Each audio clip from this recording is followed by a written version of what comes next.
What's going on, champs and champettes? It's FireMonkey here, and the V27.10 update has been a mixed bag for some people. Of course, we're sitting in a spot where it's like, yeah, the game is fun in some ways. It also kind of got boring in other ways, I'm going to be completely honest. Like, I'm already kind of bored of the OG map if I'm being, genuine here. But at the same time, I know that some people love this map, and I'm not trying to take it away from them or anything like that. But one of the most craziest things that kind of happened with the most recent update to the game was age-restricted cosmetics. For those who don't know, Epic Games is working on a whole entire age restriction system where they would go ahead and make it so if you were playing a game that was rated E for everyone, you wouldn't be able to use certain characters in it, such as characters that had little guns, holsters or whatever else on their character model. And it was something that, was definitely met with bad attention. I mean, I made two videos on my commentary channel, one talking mainly about age restrictions and how I didn't like the update, but another one talking about how the Fortnite we used to know was dying, and it definitely did well on the commentary channel. I mean, I gained over like 1.5 thousand subscribers in the past 4 days from that on that channel,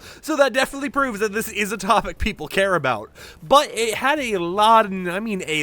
backlash to the point where there was actual change.org petitions being made in order to get Epic Games to change their system. And at first, after the whole entire backlash, Epic Games went on Twitter being like, hey guys, listen, over the next year, we're going to be making it so that you're able to use your cosmetics in game, regardless of whatever, right? They're going to change up some things here and there so that you would be able to use, for example, like Meowscles, who has a little gun on the shoulder, without having the gun on the character whenever you're playing rated E for everyone games. And it appears that even with that response, they were getting a lot more backlash to the point where they decided, you know what, we said we're going to do this over the next year, but we hope to get some changes out as soon as possible and as early as potentially next 5 days so that you guys can have a better system. And it all came to a close with this tweet you're seeing on screen right now, which says, well, our plan for our cosmetics with the rating update didn't hit the mark. We're working on a few new options that we hope to have in place for, say, some sort of big in-game event. Stay tuned, we'll keep you posted. And this is a definitely interesting post by Fortnite, because one, it doesn't feel like something you would read from the Fortnite account, right? It feels like something that maybe would have been on the Fortnite status account,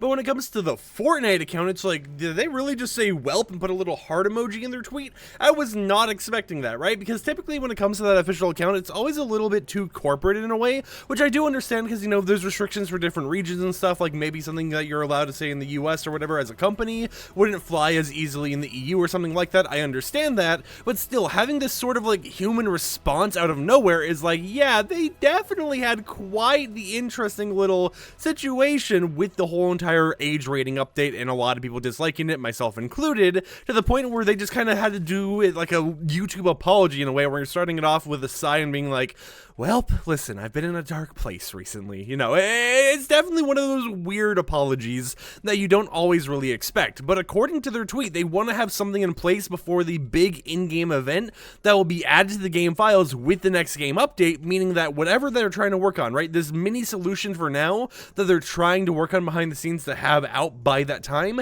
has to release within the next 5 days, because the final update for the current season is V27.11. And keep in mind, we're in 27.10 right now, and whenever there's a .11 update following a .10 update, it usually comes the exact week afterwards. So it's something that's going to be very, very interesting for sure, and it's something that's going to have to be added, and I'm curious what they're going to end up doing, because for people who haven't been paying attention to the recent leaks and everything else, the Durian codenamed live event for this season is actually marked as E for everyone, meaning that if the restrictions were in place the current way that they were, you wouldn't be able to use some of your main skins at the actual event, and you would have to try to supplement it with some other skin, right, that it was able to be used in E for everyone games. Like for me personally, it doesn't really matter too much because all the cosmetics I use are enabled for every single experience, but at the same time, this is something that's more of a community-based issue where it's like there's people out there who may main a certain skin, like even Meowscles or something, right, or Jelly, that they wouldn't be able to take to this live event because of the age restriction.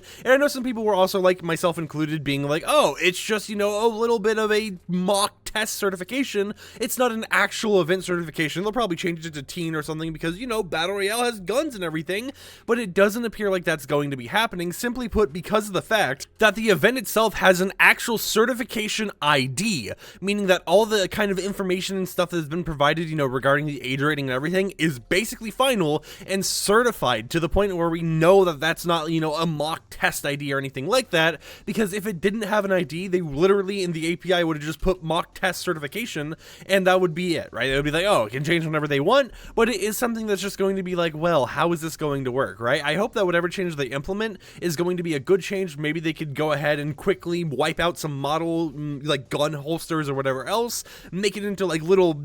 I don't even know what you could do, right? There's a lot of skins out there with like ammo or something else, make it into little, I guess, like balloon animals or something, right? Who knows what they're going to do? But I would love to hear in the comments down below, what do you think Epic Games is going to do about this entire issue, and how do you think they're going to allow certain skins to be used in E for Everyone rated experiences? Because it's not just the event that is going to have this E for Everyone rating. The upcoming racing mode by Epic Games has the E for Everyone rating. The upcoming Lego World mode isn't E for Everyone, it's E10 plus for everyone, meaning that you have to be at least 10 years old to play the Lego mode, but it has that rating for it, meaning some of the cosmetics would still be restricted, even though we have some leaks regarding you becoming a Lego minifigure. We know that the Fortnite Festival mode is most likely going to be E for Everyone because it's basically just Rock Band in Fortnite, and we know that there's a lot of these E for Everyone experiences that Epic Games are trying to push as entire modes with the launch of Chapter 5, so it's like, how are we going to be able to use some of our most beloved and favorite cosmetics in all of these modes? Because you got to think about it, right? At the same time, while this restriction is here, it's kind of funny that you could use Rick Sanchez or Omni-Man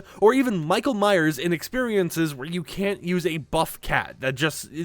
is just there because, you know, hey, there's a gun on the buff cat, therefore it's too crazy for the little kids, right? It's something that has just always been a little bit of an interesting situation, but of course I'd love to hear your opinions on everything in the comments down below, and with that said, it is going to be exciting to see that they hopefully give us a good change, and it's the start of more good changes to come from this company. Regardless though, I am going to be a little bit suspicious of the whole entire age rating cosmetic changes until we see some actual movements and changes in the game, and that we see that they're good changes that I can get behind. So I'm going to stay suspicious, but of course, you know, I'm going to be excited to see what they end up trying to do in order to make the system a little bit better for everyone. So until next time, hope champs and champions enjoyed today's YouTube video. If you did, consider subscribing and support the content I create, and I will catch you guys next time with another upload. Peace out.